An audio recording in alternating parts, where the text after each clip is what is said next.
ଯାଇଥିଲି କଟକ ସେଠି ଭିଡ଼ ପ୍ରବଳ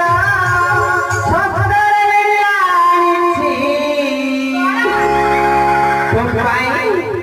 ଘୋଡ଼ାର ଶୁଣି ଦୁଷ୍ଟି ହବୁନି ଅଣ୍ଟାରେ ବାନ୍ଧିଲା ବେଳେ ଗୋଡ଼ରେ ଦଉଡ଼ି କରି ଜମା ଦୁଷ୍ଟି ହବୁନି ଆଇ ଛଛ କରି ମୁଇଁ ଏ ଶାଢ଼ୀ ଖଣ୍ଡକ ପାଇଲୁ କାହିଁ ଓଲା ଝୁକି ଆଇଲ ଓଲା ଝୁକି ରାତିରେ ରହିଥିଲୁ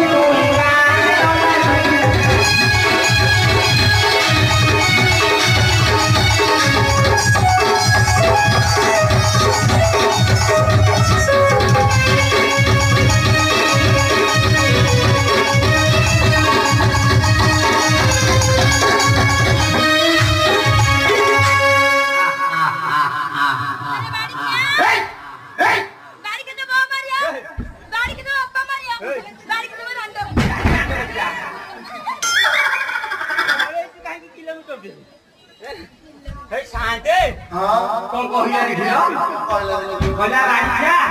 तो बो मरियो गाड़ी जाते बापा मरियो गाड़ी जाते मरु मु मले तुझे रांड हबो रांड वाले भारी सुविधा हबो विधवा होता पाया गोटा पका रे आ गोटे पर जो गजले दुकान हाती एई बांगेरा ना गाते जीव गुदा मन एई गुना गाते